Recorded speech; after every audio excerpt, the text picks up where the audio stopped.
Beloved friends, for countless generations humanity has searched the heavens, the temples, the scriptures, and the far corners of the world seeking the kingdom of God, believing it to be some distant realm attainable only through death, discipline, or divine favor. We have been taught almost instinctively to look beyond ourselves for the presence that gives us life. And yet the Master, in his infinite clarity, spoke a truth so simple, so direct, that the human mind has struggled to grasp it. The kingdom of heaven is within you. This single truth, when understood, changes the entire nature of your spiritual journey. It removes the strain, the effort, the self-condemnation that so often accompany the religious quest. It reveals that the very thing you have been searching for, peace, supply, healing, harmony, is not waiting in the clouds, nor hidden in some sacred geography, but already seated in the depths of your own consciousness.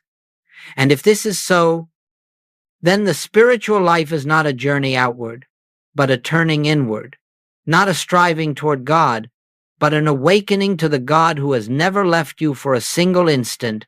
The teaching we explore today is not speculative theology. It is not the product of imagination or philosophical argument. It is the fruit of spiritual experience, tested, lived, and demonstrated. This is the discovery that transformed my own life, that heaven is not a place, but a state of awareness, that God is not approached through effort, but realized through recognition, and that the presence you have long believed to be separate from you is the very essence of your being. So let us begin this hour together, not with belief, not with hope, but with receptivity. Let us become still enough to sense, even faintly, that within this very moment, within the very consciousness listening to these words, the kingdom is already present. You need not travel toward it. You need not achieve it. You need only recognize that what you have been seeking is the ground of your own life, the truth of your own identity. With this recognition, we step together into a new dimension of understanding, a dimension where God is not a distant deity, but the living presence within you, where heaven is not a promise deferred, but a reality, awaiting your awareness now. Let us look honestly, quietly, at one of the greatest misunderstandings that has shaped the spiritual life of humanity for centuries. The kingdom of heaven has been presented as a place remote, reserved, and reachable only by a select few who fulfill certain conditions or survive certain trials. Heaven has been described as a realm to be entered after death, earned through behavior or bestowed upon those fortunate enough to be chosen. And because of this deeply embedded belief, most seekers have naturally concluded that God must also be somewhere else, far removed from the immediacy of daily life. This misunderstanding lies at the root of nearly all spiritual frustration. It is the reason so many find themselves praying to a God who seems silent, waiting for a blessing that never comes, or striving for a holiness that constantly slips out of reach. When the kingdom is believed to be external and distant, the seeker's entire consciousness becomes one of separation. God there, the individual here, heaven above, humanity below, holiness beyond, struggle within. And you see, once separation is assumed, everything built upon it is burdened with effort. You try to reach God. You try to become worthy.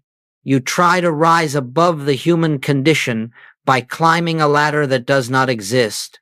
All the while, the presence you seek is closer than your breath, nearer than your heartbeat, already intertwined with your very being. The tragedy of this misunderstanding is not that people have sought God sincerely. The tragedy is that they have sought him where he is not.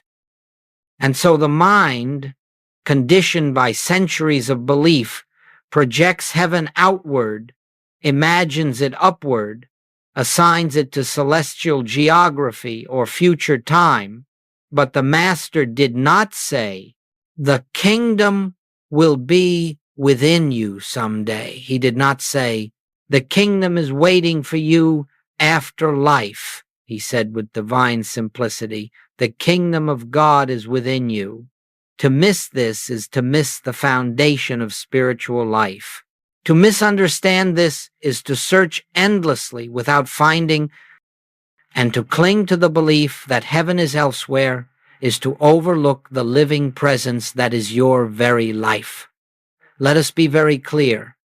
As long as the kingdom is imagined as external, you remain a seeker.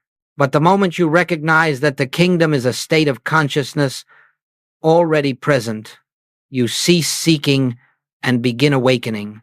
The entire journey changes, the struggle dissolves, the burden lifts. You discover that you have not been moving toward God. God has been expressing himself as your very consciousness from the beginning. This misunderstanding, then, is not merely theological.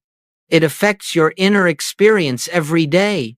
It determines how you pray, how you interpret challenges, how you view yourself, and how you relate to the world.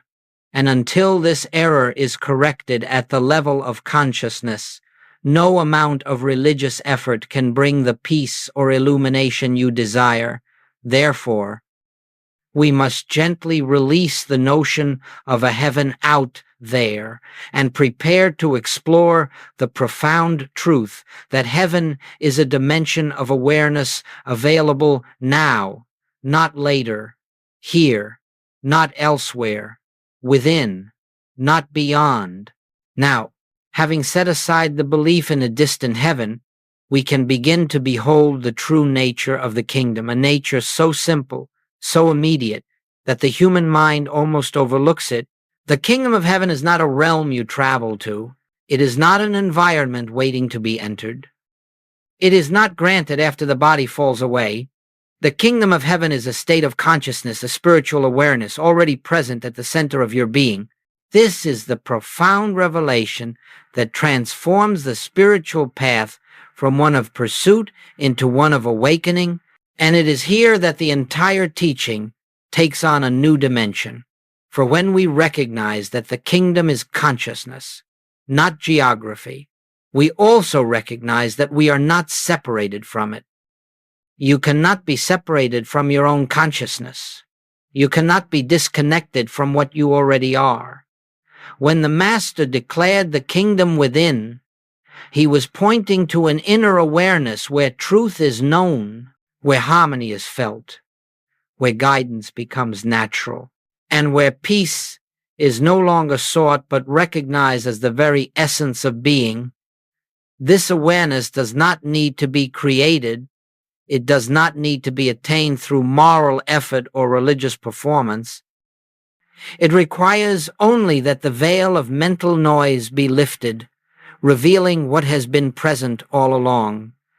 You see, the human mind insists that heaven must be complicated, hidden, or earned, but spiritual consciousness is always simple, immediate, and universally available. It is not reached through willpower. It is realized through receptivity. It is not the result of outer achievement. It is revealed in inner stillness. It is not something you grow into.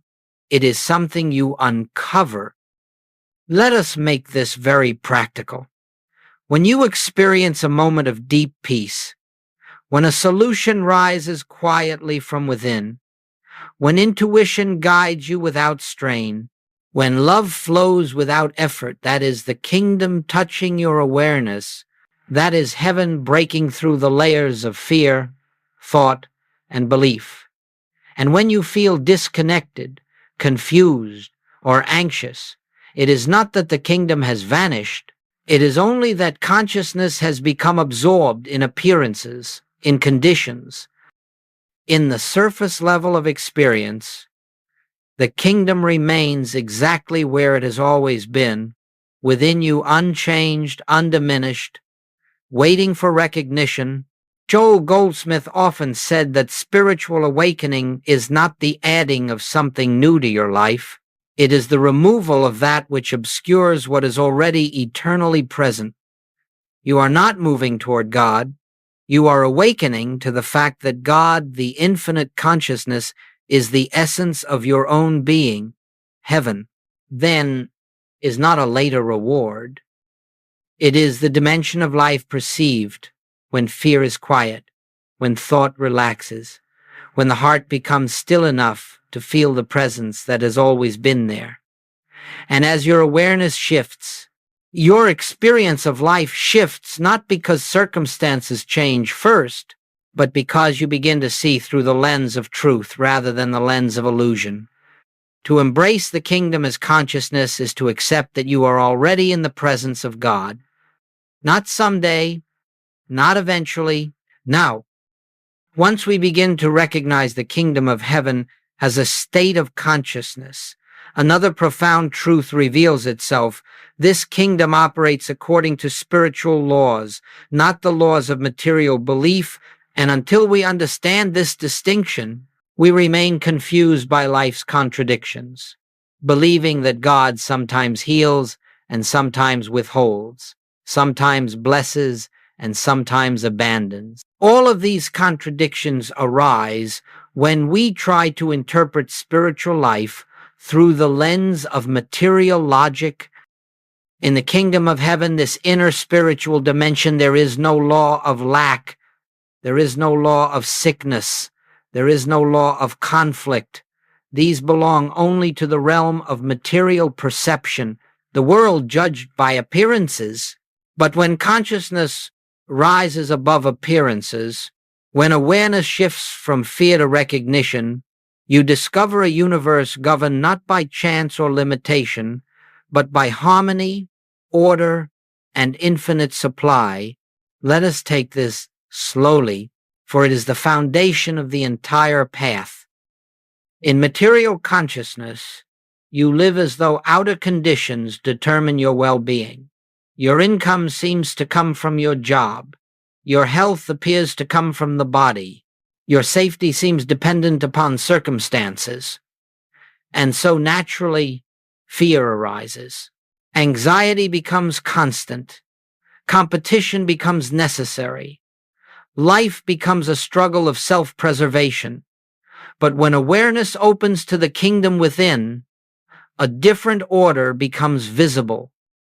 You discover that your supply does not come from the world but flows from the infinite source within. You find that your peace does not depend upon circumstances but upon consciousness. You realize that healing is not the repair of matter, but the revelation of spiritual wholeness that has never been touched by material conditions. This is why Joel Goldsmith always emphasized, you do not take God into the problem. You rise in consciousness above the problem. When you seek to manipulate outer conditions, you remain bound to material law. But when you enter the silence and recognize the presence, you rise to a higher dimension where harmony is already established. Consider healing. In the realm of material belief, healing is the process of correcting the body.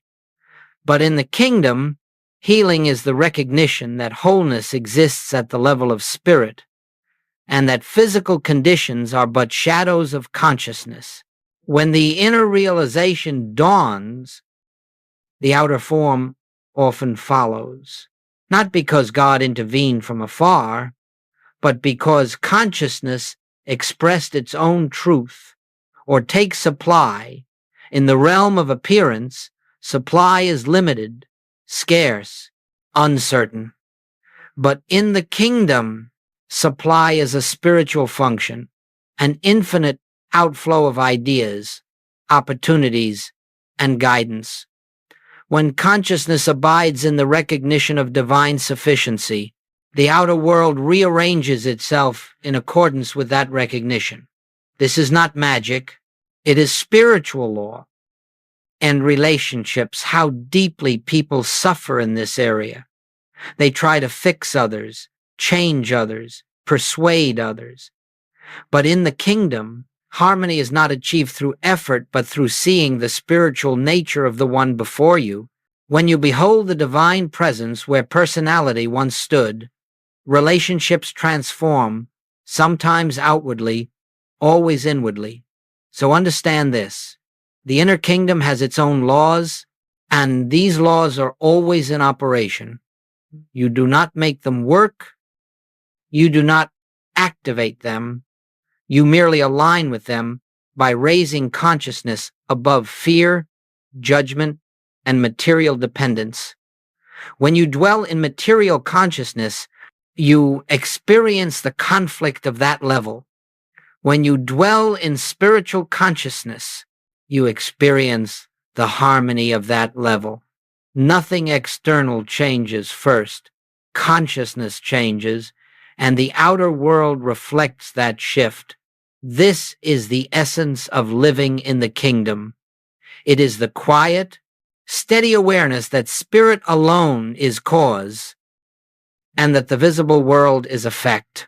When you remain anchored in inner recognition, life begins to unfold with a grace and intelligence far beyond anything the human mind could design. Now, having understood that the kingdom of heaven is a state of consciousness governed by spiritual laws, we come to the inevitable question: how does one enter this kingdom? How does one live from this inner realm rather than from the world of appearances? And the answer, though simple, requires sincerity and practice. The doorway into the kingdom is not effort, not struggle, not petition, but recognition and stillness. You cannot think your way into the kingdom. You cannot will your way into it. You cannot storm the gates through intensity or discipline. The kingdom is entered by becoming still enough, quiet enough, receptive enough to sense the presence that is always already there. It is not attained through activity. It is revealed when mental activity subsides. Joel Goldsmith called this the practice of the presence, and it forms the heart of all spiritual unfolding. It is not a technique, nor is it a formula. It is a turning inward to acknowledge that within your own consciousness, the divine is living. Its life is you. It is the recognition, simple, silent, profound. God is here. God is now. God is the essence of my being. Let us take this gently. Begin each morning, not by rushing to your tasks, not by reaching for your phone, but by allowing a moment of stillness to open within you. Sit quietly. You need not close your eyes unless it helps. You need not speak. Simply rest in the awareness. The kingdom of heaven is within me. The presence is my life. Do not try to feel anything. Do not wait for emotion. Do not seek an experience. Merely acknowledge truth. And then, as thoughts arise, and do not battle them, do not argue with them, allow them to pass like clouds drifting across a vast sky. You are not trying to suppress thought. You are shifting awareness from thought to presence. Even 30 seconds of this quiet recognition begins to soften the mind's habitual grip on material consciousness throughout the day. Return to this recognition frequently.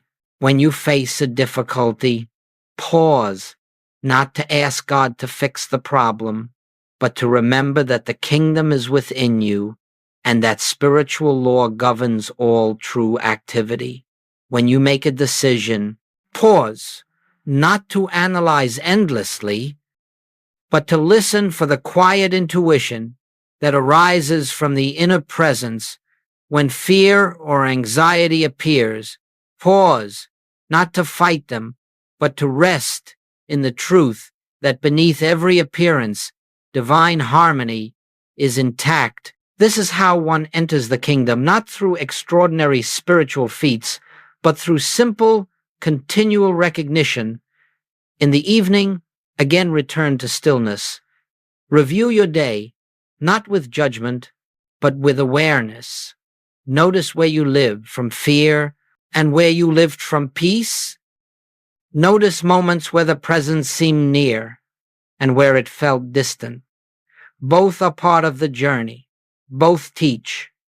Both gently bring you back to the truth that the kingdom is not something you visit. It is something you remember. The practice of stillness does not instantly bring illumination. It does not deliver dramatic visions or immediate transformation. Rather, it gently dissolves the mental noise that obscures the presence. Like dust settling from clear water, your consciousness becomes transparent enough for spiritual awareness to shine through. Eventually, you discover that stillness is not a practice you perform. It becomes the natural resting place of your being. You begin the day in the kingdom. You move through the world with the kingdom. You return to rest in the kingdom. And in time, you realize that you never truly left it. You had only forgotten. This is the way into the inner kingdom.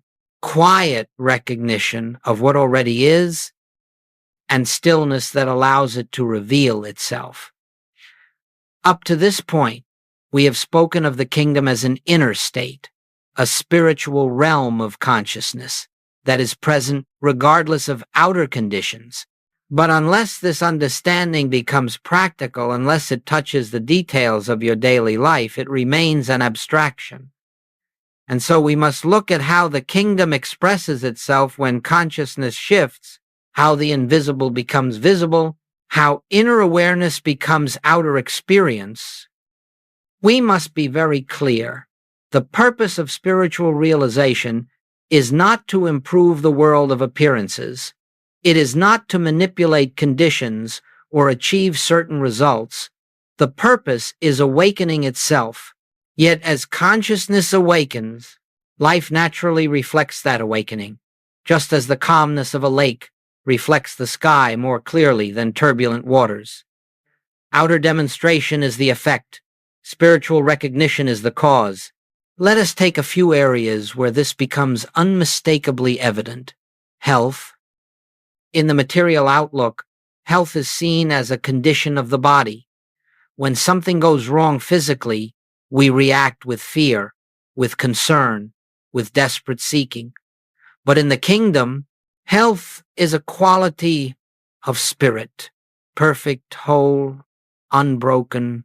When consciousness returns to the recognition of inner wholeness, fear dissolves, and with it the frantic attempt to correct matter from the level of matter.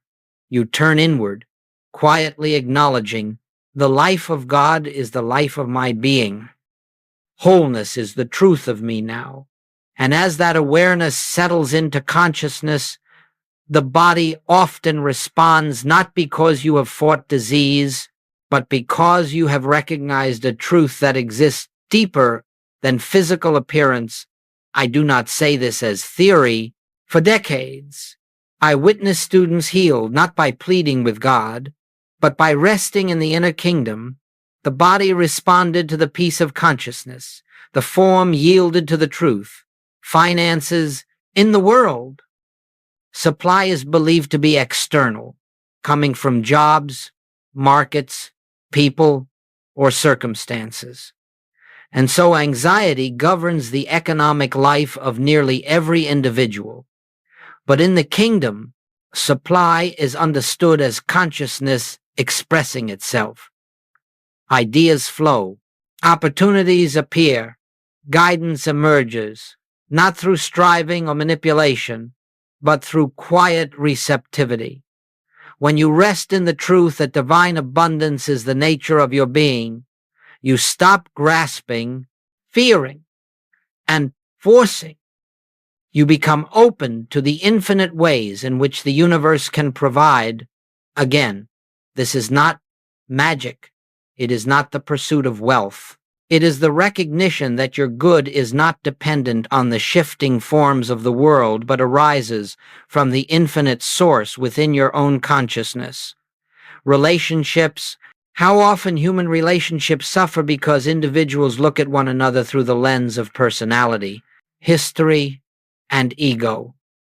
Yet in the kingdom, you see the divine nature of the one before you. You respond not to their fear or their behavior, but to the spiritual reality that stands behind appearances. A quiet compassion replaces judgment. A gentleness replaces defensiveness. A wisdom replaces reaction. And in many cases, the outer relationship transforms not by effort, but by a shift in your consciousness. Understand this. When you see another through the eyes of spirit, something in them responds, even if they do not consciously know why. Harmony unfolds because you are no longer relating to ego but to the presence within them. Everyday challenges, even the most ordinary situations, traffic, schedules, work pressures become different when consciousness abides in the kingdom. Instead of reacting from tension, you respond from stillness. Instead of being driven by fear, you are guided by intuition. Instead of living from the world's pace, you live from the rhythm of the inner presence. And this inner poise, though invisible, changes everything around you. You see, demonstration is not seeking results.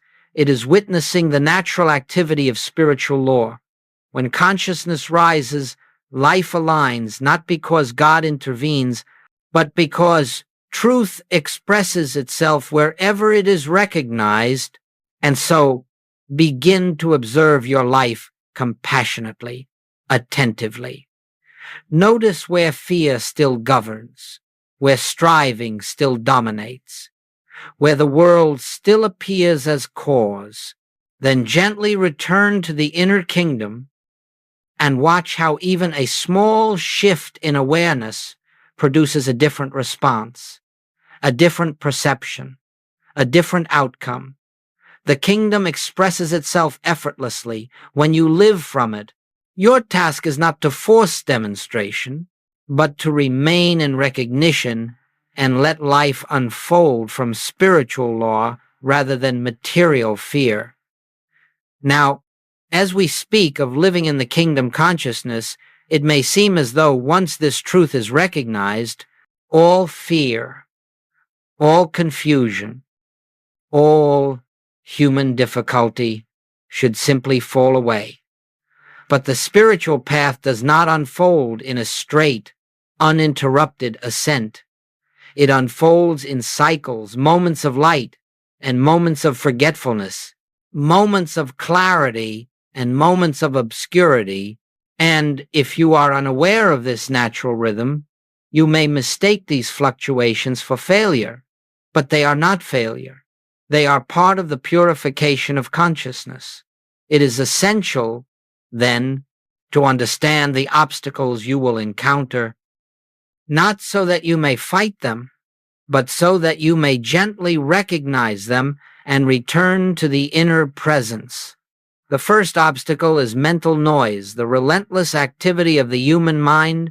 The mind has been conditioned for decades, even generations, to view the world through fear, judgment, and reaction. It is accustomed to solving problems, defending itself, seeking advantage, and avoiding loss. When you attempt to enter stillness, the mind often rebels. It insists, do something, fix something, think harder. It pulls you back into the world of appearances. Do not fight this. Fighting the mind only strengthens it. Instead, observe its activity with compassion, As you would a child who has not yet learned to be still, let the thoughts pass without granting them authority. Awareness itself dissolves their power. The second obstacle is emotional momentum. When fear, anger, or sadness arise, the tendency is to identify with them, to believe they are your true state. But emotions are simply waves generated by past conditioning. They are not spiritual truth, and they have no law to sustain them. When they arise, acknowledge them gently. This is a passing emotional movement, not the reality of my being. In that recognition, they lose their grip. The third obstacle is expectation, the subtle belief that spiritual practice should quickly produce noticeable results. When nothing dramatic occurs, the mind whispers, "This is not working." But the kingdom is not revealed through spectacle. It is unveiled, quietly, steadily, like dawn spreading across the horizon. Expectation binds you to results. Recognition frees you from them. The fourth obstacle is returning to the world for reassurance. You may have a beautiful moment of peace, but soon you check your body to see if it is healed. Check your bank account to see if supply has appeared. Check a relationship to see if harmony is manifested. In that instant, consciousness slips from spirit back to appearance. Demonstration follows recognition, not inspection. Your task is to remain centered in truth, not to monitor results. The fifth obstacle is self-judgment. This may be the most subtle of all. When you forget your practice, when you react in anger, when you fall into fear, the mind quickly condemns. You see, you are not spiritual enough. You will never awaken. But judgment is never the voice of spirit. Judgment is the echo of the human mind. The kingdom never withdraws from you. You simply become temporarily unaware of it. And the instant you return to recognition, even clumsily, even weakly, the presence meets you there without hesitation. The sixth obstacle is using truth as a technique to fix problems. When you declare spiritual truth in order to change conditions, you are still bound to material consciousness. Truth spoken as a means to an end is not truth. It is manipulation. But truth recognized for its own sake, without agenda, unfolds as harmony in its own way, in its own time. And finally, the seventh obstacle is discouragement, a subtle sense that progress is too slow, the mind too busy, the world too overwhelming. But remember this, the spiritual path is measured not by dramatic experiences, but by gradual shifts in awareness. You may not see the change day by day, but over months, over years, you realize that fear no longer dominates, that peace returns more quickly, that inner guidance is clearer, that life unfolds with increasing grace. When obstacles appear, do not resist them, do not judge them, do not analyze them. Simply return again and again to the inner kingdom. Every return strengthens awareness. Every return lifts consciousness. Every return dissolves a layer of illusion. The kingdom has never left you. You simply wander from it in thought, and every moment of recognition brings you home again. As you continue in this practice of recognition, sometimes steady, sometimes faltering, something begins to unfold within you, not suddenly, not dramatically, but quietly, like the slow blooming of a flower at dawn. The kingdom of heaven, which at first felt like a fleeting glimpse or a momentary experience, begins to establish itself as the underlying atmosphere of your life. You start to live, not occasionally, but increasingly from a center of spiritual awareness rather than from the surface fluctuations of the human mind. This transformation, because it is deep and authentic, does not happen overnight.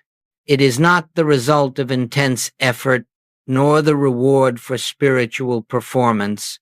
It is the natural ripening of consciousness as it turns again and again toward the inner presence, just as a compass turns unfailingly toward the north. At first, the turning must be intentional. Later, it becomes spontaneous. Finally, it becomes inevitable. In the early stages, you may find yourself slipping, often into fear, reacting to circumstances, becoming entangled in the world's noise. But with each return to silence, with each moment of recognition, something in you strengthens, the grip of fear loosens, the intensity of reaction diminishes. The world no longer holds the same authority over your peace. Gradually, your consciousness undergoes a profound shift. Instead of seeking God in moments of crisis, you find yourself sensing the presence in the quiet ordinariness of daily life. Instead of praying for solutions, you live from the awareness that the infinite source is already within. Instead of trying to change the outer world, you rest in the realization that spiritual law governs all true activity. You begin to notice subtle changes. A problem that once produced anxiety now evokes stillness, and from that stillness, guidance arises. A relationship that once triggered conflict now awakens compassion, and from that compassion, understanding emerges. A financial concern that once stirred panic now invites receptivity, and from that receptivity, opportunity unfolds. Nothing external has been forced. No one has been persuaded. No circumstances have been manipulated. Rather, consciousness has shifted, and because consciousness is cause, form follows effortlessly, and over time, you discover that this kingdom awareness becomes the quiet foundation beneath every experience. You may still face challenges, health issues, financial pressures, unexpected changes, but they no longer shake your inner equilibrium. You respond from a place deeper than thought, from a presence that is untouched by circumstances. You live with a confidence that is not arrogance but trust, not in the world, but in the spiritual truth at the core of your being. This is what it means to live permanently in the kingdom, not that you never feel fear, but that fear no longer determines your state, not that circumstances never become difficult, but that difficulty no longer pulls you out of inner alignment, not that the world becomes perfect, but that your perception becomes anchored in a deeper reality. Eventually, something even more profound occurs. You begin to recognize this same presence, this same kingdom, in others. You see past their behavior, past their fear, past their confusion, and behold the divine essence shining through. And as your inner vision changes, your relationships change, your interactions soften, your compassion deepens. You no longer live as a separate self, navigating a world of separate selves. You live as consciousness, recognizing consciousness.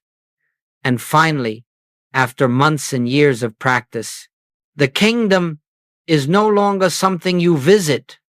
It becomes your home. You wake in it, walk in it, rest in it. You live from an awareness that God is the substance of your being, the activity of your mind, the life of your life. The world is still the world, but you no longer inhabit it from fear. You inhabit it from spirit. This is the long transformation, not a sudden illumination, but the steady unveiling of what has always been true. The kingdom of heaven is within you, and you are within the kingdom, eternally, inseparably, and without effort. And now, as we bring this time of contemplation to a close, let us return to the simple, luminous truth that has been the foundation of all we have shared. The kingdom of heaven is within you, not as an ideal, not as a metaphor, not as a distant promise, but as an ever-present reality, quiet, steady, unchanging. You do not move toward it, you awaken to it. You do not earn it, you recognize it. You do not call it down from the heavens. You uncover it within your own consciousness. No matter what has happened in your past, no matter what you believe you lack, no matter how often you have forgotten or wandered, the kingdom has never withdrawn from you. It has waited patiently for your attention to turn inward, for the noise of the world to soften, for the heart to become receptive to the truth that has always been true. You need not understand everything at once. You need not achieve perfect stillness. You need not transform your life in a day. Begin with one moment of recognition, one pause, one breath, one quiet turning inward to acknowledge the presence is here, the kingdom is within me. If you practice this simple recognition gently, sincerely, without pressure, you will find that something within you begins to shift. Fear loosens its hold. Peace becomes more accessible. Guidance becomes clearer. Life begins to reflect the harmony of the inner kingdom, not through force, not through willpower, but through the natural activity of spiritual law expressing itself through awakened consciousness. And as days become weeks and weeks become months, you will find that the spiritual light you once glimpsed occasionally becomes the atmosphere of your life. You will walk in a deeper peace, respond with greater wisdom, and live with a quiet assurance that does not depend on outer conditions. You will discover that the kingdom is not a destination you hope to reach, but the home you have always belonged to. So take this step today, not tomorrow, not someday, but now, with whatever understanding you have, with whatever faith you possess, with whatever willingness arises in you at this moment. Turn inward, even briefly, and recognize the presence, the kingdom, is not waiting to be given to you. It is waiting to be acknowledged by you. And as you continue in this practice, faithfully, gently, persistently, you will awaken more and more to the truth that has been shimmering beneath every breath. You live in the kingdom, and the kingdom lives in you. This is the path Joel Goldsmith illuminated. This is the truth the Master revealed. This is the invitation extended to you now. May the awareness of the kingdom rise in you until it becomes the silent foundation of your life, the light of your consciousness, and the peace that accompanies you in all things.